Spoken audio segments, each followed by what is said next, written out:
ensemble et à se gouverner sans qu'il y ait un président de la République.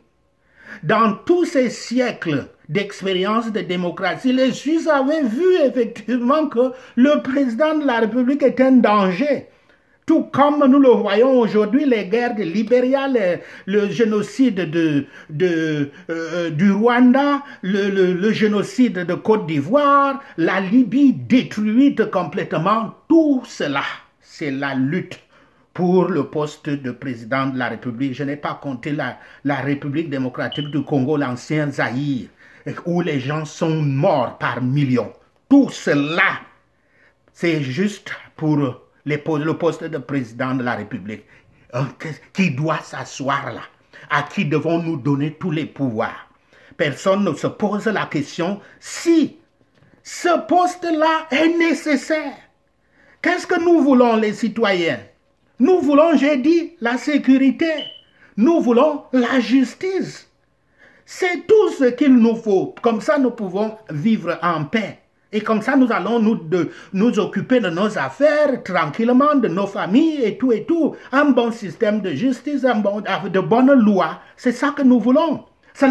L'État n'a rien à voir à ce qu'un homme à la tête de cet État-là soit là. L'État n'a pas besoin de ça. Au contraire, c'est ça qui déchire l'Afrique.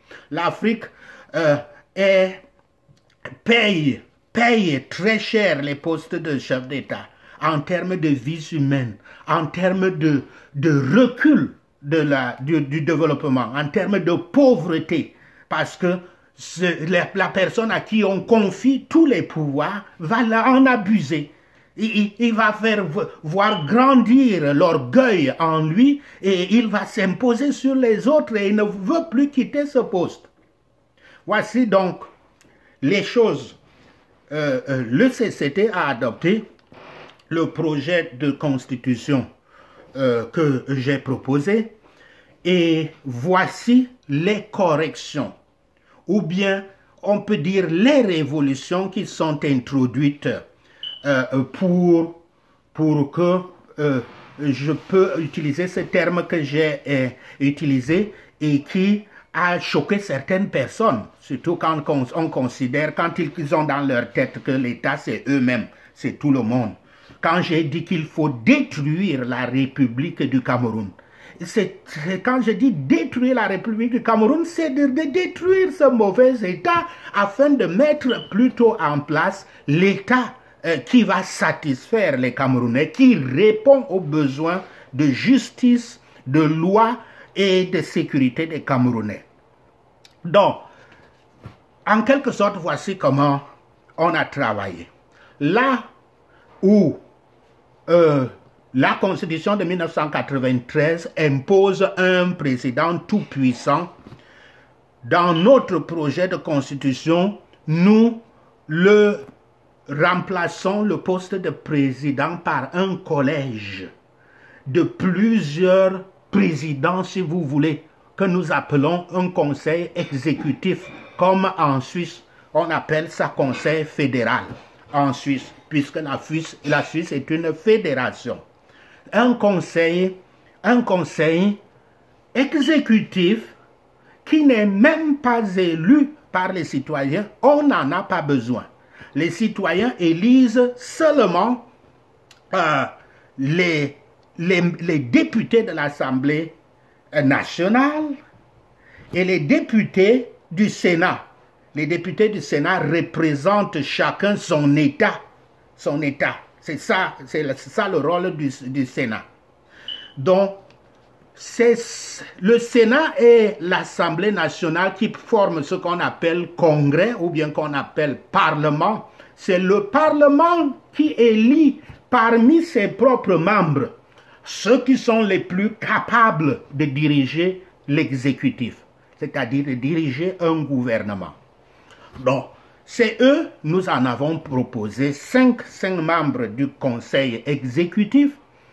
Chaque membre va diriger ce qu'on appelle aujourd'hui des ministères, va diriger les secteurs les plus importants du pays, comme la santé, l'éducation, la défense et beaucoup d'autres le secteur qui s'occupe des travaux publics, puisque le rôle de l'État, c'est les investissements publics, des routes, de ceci et cela.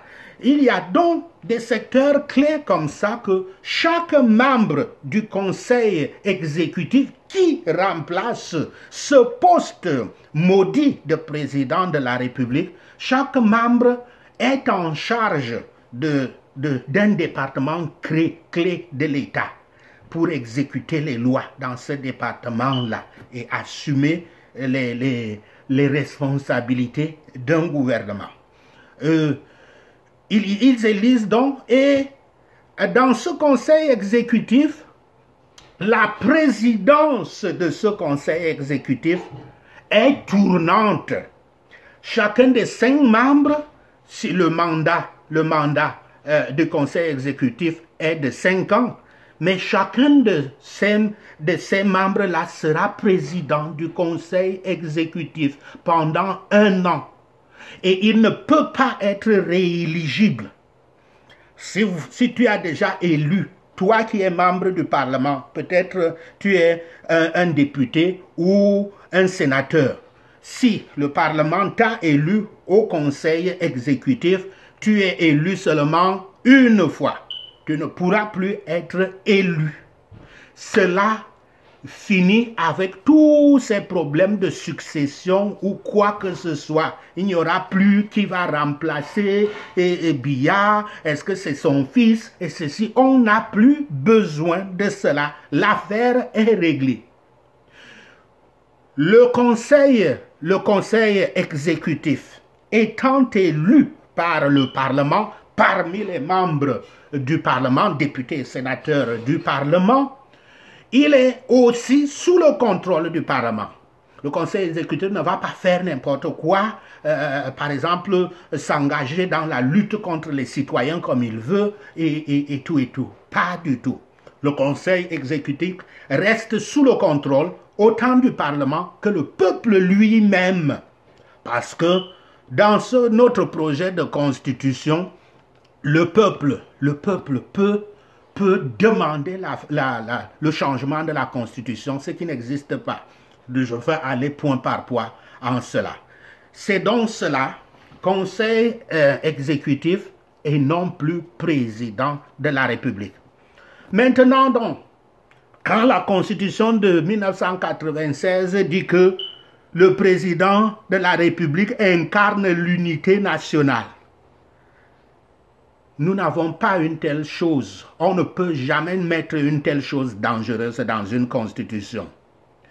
Le président de la République définit la politique de la nation. Nation, c'est-à-dire que tous les citoyens du pays, ils définissent leur politique. Donc, il ne se limite pas à l'État, de définir la politique de l'État, et même qu'il ne peut pas définir, ne doit même pas définir la politique du système judiciaire, ne doit pas définir la politique du système législatif. Ces branches doivent être indépendantes de lui, il n'a rien à voir là-dedans, puisque ces branches, comme nous le disons, le Parlement doit contrôler le gouvernement. Mais dans votre constitution de 1993, il est dit que le président définit la politique de la nation, c'est-à-dire en plus même de l'État, mais tout le pays, il définit la politique. Du pouvoir excessif, inutile, qui ont embrigadé le Cameroun jusqu'à sa pauvreté actuelle. Il est gardien de la Constitution. Il dit que dans la Constitution de 1996 dit que le président de la République est gardien de la Constitution. Mais alors que fait le pouvoir judiciaire? C'est le pouvoir judiciaire qui est garant de la Constitution. C'est le pouvoir judiciaire indépendant des 2 autres pouvoirs, législatifs et exécutifs, qui garant là, parce que c'est lui qui va juger sur toutes les choses qui concernent le contrat social. Qui a violé le contrat social? Est-ce que c'est les gens de l'exécutif ou bien c'est les gens des parlements? Il faut qu'il y ait les juges qui sont là, indépendants, gardiens de la Constitution, qui disent que vous avez tort, vous là-bas. Mais ça ne peut pas être le président de la République, qui ne doit même pas exister, un poste qui ne doit pas exister, président de la République unique. On dit qu'il est garant de l'indépendance, de l'intégrité territoriale, de la permanence et de la continuité de l'État et du respect des traités et accords internationaux. Oui, mais le CCT dit que la continuité et toutes les autres garanties sont dans la Constitution. C'est la Constitution qui garantit. Ce n'est pas un individu qui doit être garant de cela. Des mots comme ça, la gestion est garant de ceci et consorts, sont dangereux dans une démocratie. Un seul individu ne peut pas être garant. Et avec donc ça, je vous ai dit, il parle beaucoup en longueur de comment sera réglée la succession. Il n'y a plus de succession dans une constitution comme celle que nous proposons. Il n'y a pas besoin de succession. C'est le Parlement qui règle, qui met les gens à l'exécutif. Et ces gens-là ne sont pas éligibles. Ils sont là. Quand tu es élu au conseil exécutif, tu es élu seulement pour 5 ans. C'est fini pour toi. Tu ne seras plus jamais élu au conseil exécutif. C'est comme ça que ça marche. Donc il n'y a pas de problème de succession qui est tellement important dans ce régime présidentiel. Donc alors, évidemment, j'ai déjà répondu à l'autre chose parce qu'il est dit dans cette constitution de 96 que le président de la République est élu pour 7 ans et il est rééligible. Rééligible, c'est-à-dire à l'infini, qu'on lui peut toujours continuer à se présenter. Le nouvel État, la nouvelle constitution que le CCT propose n'a pas une telle chose. Donc, on dit qu'il est chef des forces armées. La nouvelle constitution que propose le CCT est absolument contraire à une telle chose. Pourquoi? Si le président de la République contrôle l'armée, le résultat est ce que nous voyons là, avec la guerre et avec le pays qui est déjà divisé en deux. Parce qu'un seul individu, il s'appuie sur cette mauvaise constitution pour envoyer l'armée comme il veut. Voici ce que le CC propose dans son projet de constitution, c'est que le général, qu'on peut dire le chef d'état-major des forces armées, est élu par le Parlement, élu, pas nommé par un individu. L'élection a ceci d'avantage que l'élection permet d'éviter au pays les abus d'un seul individu. Et le pays, le Cameroun, est en train de payer par son sang, surtout nos frères anglophones, parce qu'on a permis à un individu d'être le chef suprême des armées et d'envoyer l'armée comme il veut. Mais ce que dit notre proposition de constitution, c'est qu'en cas de danger grave ou bien de situation grave qui n'est pas facile c'est-à-dire en cas par exemple d'une attaque extérieure, en cas de quelque chose qui se passe dans le pays et qui demande que le conseil exécutif réagisse rarement, il y a des limites. Nous disons que des troupes de plus de 4000 soldats ne sont plus du ressort du conseil exécutif. Le conseil exécutif ne peut pas mobiliser et engager plus de 4000 soldats pour une question quelconque, même si la question est d'urgence. Pour avoir plus de 4000 soldats, même dans les situations d'urgence, le Parlement doit se réunir et doit accorder plus de troupes. En même temps qu'il approuvera, si c'est la guerre, il approuvera la guerre. Et non plus que ça dépende de quelqu'un. Et dans cette constitution de 1996, il est dit que le président de la République peut prononcer la dissolution du Parlement. Le Parlement du peuple, les élus du peuple. Lui, le président, lui, il décide que c'est fini avec vous. J'annule le Parlement. Jamais. C'est quelque chose qui ne doit être jamais. Le Parlement est lié au peuple. Dans une démocratie, le peuple est souverain. Le Parlement, ce sont les élus du peuple. Ils doivent toujours être au-dessus du Conseil exécutif. Le Conseil exécutif ne peut pas dissoudre le Parlement. Par contre, le Parlement, lui, il peut. Le Parlement et le peuple, pas seulement le Parlement. Le Parlement et le peuple, eux, ils peuvent dissoudre le Conseil exécutif. Ils peuvent mettre fin à ces services s'il y a des faits graves. Pourquoi? Surtout le peuple. Parce que dans notre constitution, le peuple est le souverain réel. Il peut trancher sur les problèmes comme la constitution qui ne fonctionne plus ou bien une loi qui ne fonctionne plus. Il peut aller au référendum et décider, prendre une décision finale en tant qu'autorité suprême du pays. On y dit le président de la République exerce le droit de grâce, mais non, c'est le Parlement qui accorde les grâces dans notre projet de constitution. Donc, il peut déclarer l'état d'urgence, il peut déclarer l'état d'exception et ignorer les lois pour diriger le pays par décret. C'est-à-dire, comme c'est le cas avec les anglophones, ils dirigent par ses propres décrets. On met même les lois du pays à part. Ça n'existera pas au Cameroun nouveau que le CC propose avec ce propos. Les états d'urgence et consorts sont réglés par la loi. Et cela doit se faire avec l'accord du Parlement. Sinon, le peuple lui-même va trancher et puis il va régler l'affaire. Mais on ne peut pas jamais donner à un individu le pouvoir de pouvoir s'imposer sur toute la nation en prenant ses propres décrets, comme on le voit aujourd'hui, le pays est déjà divisé en deux. Donc, pas de ces choses-là, ces choses sont réglées dans notre constitution, qu'il faut lire. Il a dit dans cette constitution de 96 que le président de la République nomme un premier ministre des choses qui font double emploi. Toi, tu es chef de l'exécutif, ou tu ne l'es pas. Pourquoi président puis premier ministre?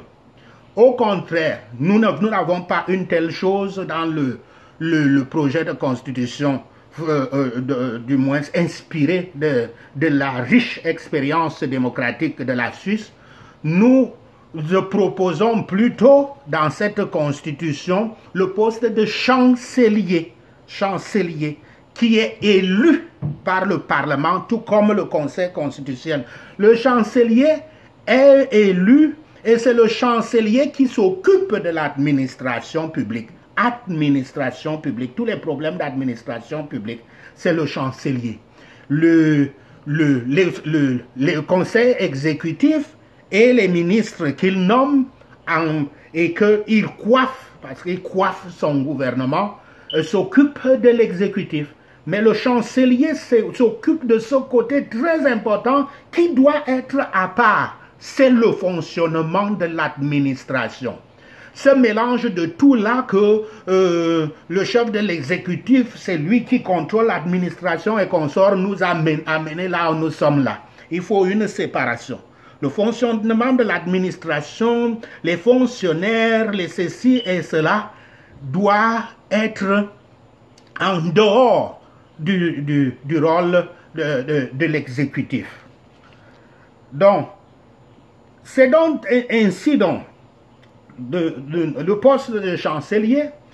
En ce qui concerne le judiciaire, il est dit que le président de la République est le garant de l'indépendance judiciaire. Et comme il est le garant de l'indépendance judiciaire, c'est pour ça que nous avons aujourd'hui un système judiciaire qui pratique l'injustice. Il a empêché que la justice camerounaise soit indépendante il s'est assis au-dessus, il contrôle les juges et consorts. Nous nous retrouvons avec un système judiciaire qui n'est pas indépendant. Cela ne doit jamais arriver. La plus haute autorité du système judiciaire dit notre projet de constitution dit que la plus haute autorité du système judiciaire, qui est le président de la Cour suprême, est élu par le Parlement. Élu par le Parlement. Et il est le chef du système judiciaire qui n'a rien à voir avec l'exécutif. Il nomme, et cela par élection, il nomme les magistrats et s'y organise le système judiciaire. Donc complètement indépendant de l'exécutif, indépendant du Parlement. Ce n'est qu'ainsi qu'il y aura une justice réelle. Parce qu'une justice qui dépend d'un individu ne sera jamais une justice. C'est ça la grande plaie du Cameroun aujourd'hui. Et là-dedans, nous n'avons pas prévu quelque chose comme Conseil constitutionnel. C'est la Cour suprême qui s'occupe de tous les cas. C'est la Cour suprême qui est garante de la Constitution et qui fait respecter la Constitution quand les affaires sont amenées devant elle. Donc, on n'a pas besoin d'un conseil constitutionnel. Donc, la Cour suprême peut faire un conseil constitutionnel. Là, c'est à l'intérieur d'eux. Ce n'est pas qu'un président de la République le nomme ou quoi que ce soit. C'est du domaine de la Cour suprême, la plus haute autorité du système judiciaire du pays. Maintenant, l'Assemblée nationale, c'est l'Assemblée du peuple, les élus du peuple. Nous avons déjà proposé, le CCT a déjà proposé un projet de loi électorale qui sera complètement indépendante et libre, débarrassé de la présence de l'État. Il n'y aura pas d'État, l'État n'a rien à voir dans les affaires des élections. Nous avons ce projet de loi que nous avons déjà publié et le Sénat, comme je l'ai dit, ce sont les élus du peuple, mais cette fois-là, ce sont les élus du peuple de chaque État. Chaque État élit donc des représentants qu'on appelle les sénateurs pour aller représenter leur État. Dans notre cas, comme nous avons proposé 11 États au départ, mais cela n'est pas définitif puisque c'est le peuple qui décide du nombre d'États qu'il veut. C'est le peuple, on devra appeler dans une période de transition, on doit appeler le peuple à se prononcer sur les États qu'il veut créer. Et puis le Parlement va accepter, du moins le pays va accepter le nombre d'États. Mais l'idéal que nous proposons, c'est que chaque État soit représenté par 2 élus de son peuple. Ce sont ceux-là qu'on appelle les sénateurs. Et ceux-là défendent chacun son État, les sénateurs. Donc, c'est ça. Il y a beaucoup d'autres choses. Surtout, notre Constitution fonde tout sur les droits de l'homme. Les 50% de la Constitution traite des droits de l'homme et des droits civils, politiques et les droits de chaque parti, parce que pour que le pays soit gouverné par le peuple, c'est-à-dire une démocratie, il faut que ce soit bien clair en ce qui concerne les droits des citoyens, puisque l'État doit toujours être au service des citoyens. Et si les citoyens ne sont pas d'accord avec cet État-là, ils peuvent le rejeter, le détruire et construire un autre État en adoptant un autre genre d'État. Et c'est ça, et quelque part, j'ai oublié de citer ce cas-là. Il est dit que l'initiative des lois et en même temps, les initiatives des lois reposent et choix à l'Assemblée, au Parlement et au président de la République.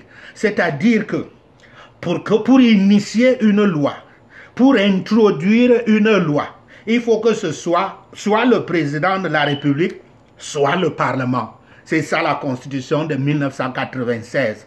Le projet de Constitution que nous proposons dit non, absolument non à cela. Le peuple a, bien sûr que le Conseil exécutif et le Parlement pourront initier des lois, bien sûr, mais le peuple a l'initiative des lois. Avec un certain nombre de signatures que nous avons fixées à 800 000, en nous basant sur l'exemple suisse, les citoyens ordinaires, avec une liste de signatures qui atteint 800 000, peuvent demander la révision de la Constitution, peuvent demander la révision partielle peuvent demander même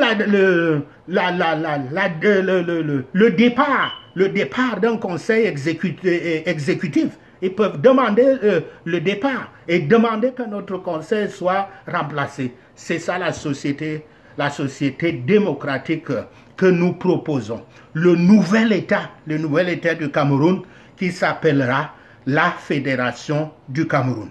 Parce que quoi qu'on dise, qu'on monte ou qu'on descende, la République du Cameroun, présidentialiste, hyper centralisée entre les mains d'un individu, Paul Biya, après Amadou Ahidjo, c'est un système qui a lamentablement échoué et qui a échoué très gravement parce qu'aujourd'hui le sang camerounais coule. Même toute la communauté internationale est déjà au courant de ça. Il faut mettre fin, mais il faut commencer par l'élimination, l'effacement de la République du Cameroun. Il faut une nouvelle constitution. Il faut un nouveau contrat social qui répond aux besoins des citoyens.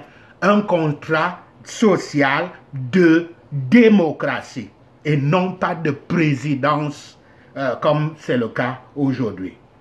Merci d'avoir écouté cette présentation. J'espère que ça va vous amener à mieux réfléchir maintenant pour savoir où nous allons. Parce que si vous continuez avec cette constitution actuelle, vous avez donc déjà compris pourquoi, même si on enlève Biya, on met un autre, il ne fera pas mieux. Vos problèmes, c'est à cause de la mauvaise fondation de l'État.